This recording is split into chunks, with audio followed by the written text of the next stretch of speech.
I took up golf recently. I thought, I'd never play this game. Old man's game, never do it. But my kids play, so I want to play with them. So I go out, and I do really well. I go out on this one day, and I out-power by my instructor. I'm feeling really proud. The next day, I'm not feeling so proud. I keep putting the ball in the water again. I'm so frustrated. Put down another one. Put down another one. I don't care. I don't care what my score is. Let's do it. And finally, I was getting frustrated. He's going things like, ain't it a bitch? This is golf. And I'm going, bull. I said, you're a terrible instructor.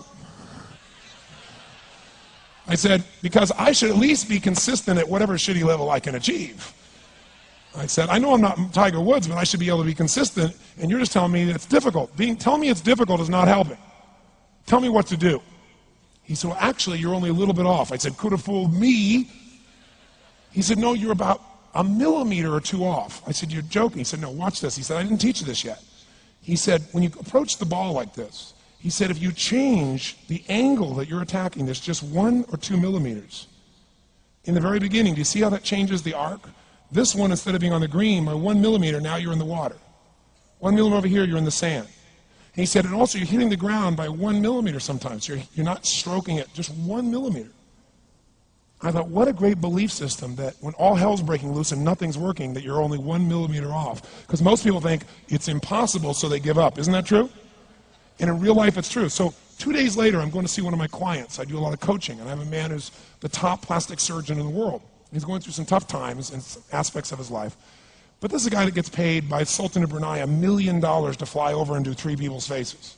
He is the #1 plastic surgeon in the world. He can make anyone who's ugly look spectacularly beautiful. He showed me pictures of a woman who's 84 years old. He made her look 40 and gorgeous, no exaggeration. But you know what? I'm waiting for him in his office, and he's still in surgery. So he's got a new book he's creating to teach other surgeons around the world.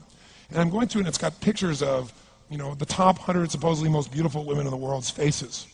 And then men. I wasn't paying attention to that one. I just kept turning the pages, right? But I noticed something. He's got all these measurements. And he has mathematically calculated what it takes to make someone look gorgeous, man or woman. And it's a few millimeters. Interesting. For example, on a woman, the distance between the top part of your lip and your nose, this little distance, the measurement of that, if you're beautiful, gorgeous, is the same size as your eye. If it's 1 millimeter more, you have an average face. If it's 2 millimeters more, you are butt ugly.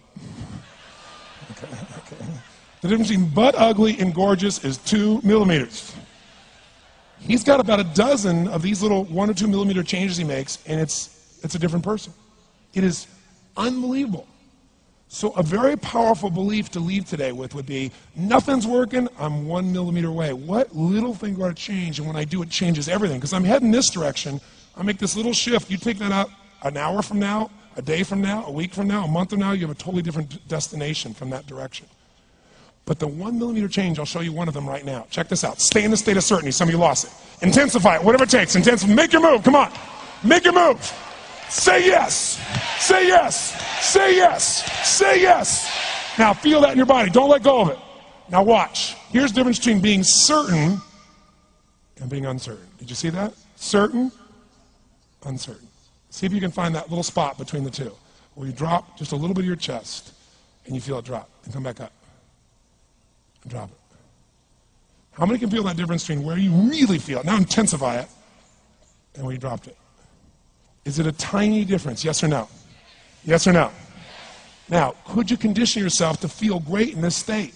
Yes or no? So what I want you to do is give yourself that opportunity. So the way we're going to do is very simple. We're going to go in a peak state.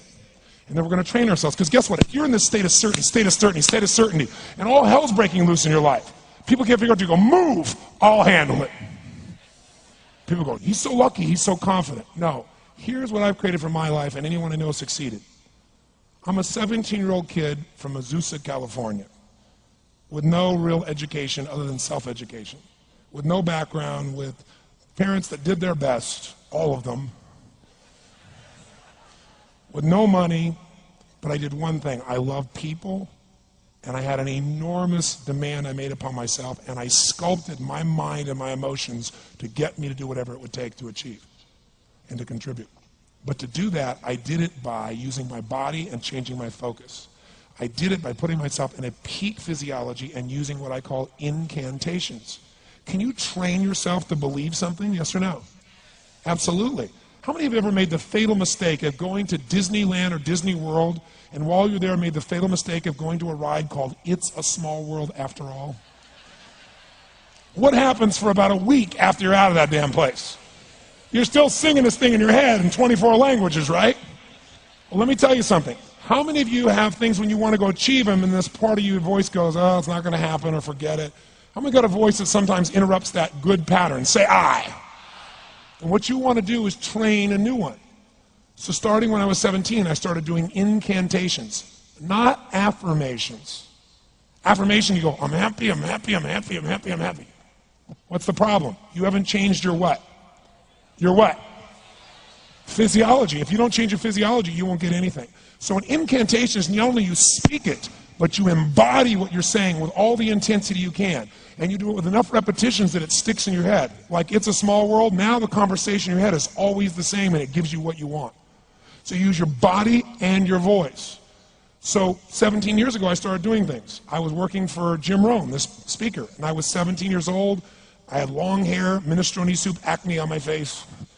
And I was trying to call on Bear Stearns type of people and convince them why they should go to this man's seminar and be more successful. I was driving a 1968 Volkswagen that I had earned at $40 a week as a janitor.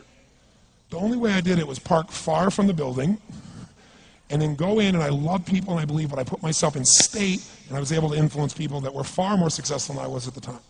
I would do something that I still do backstage and have done for 23 years because I don't hope I'm going to be in a good state, I demand it.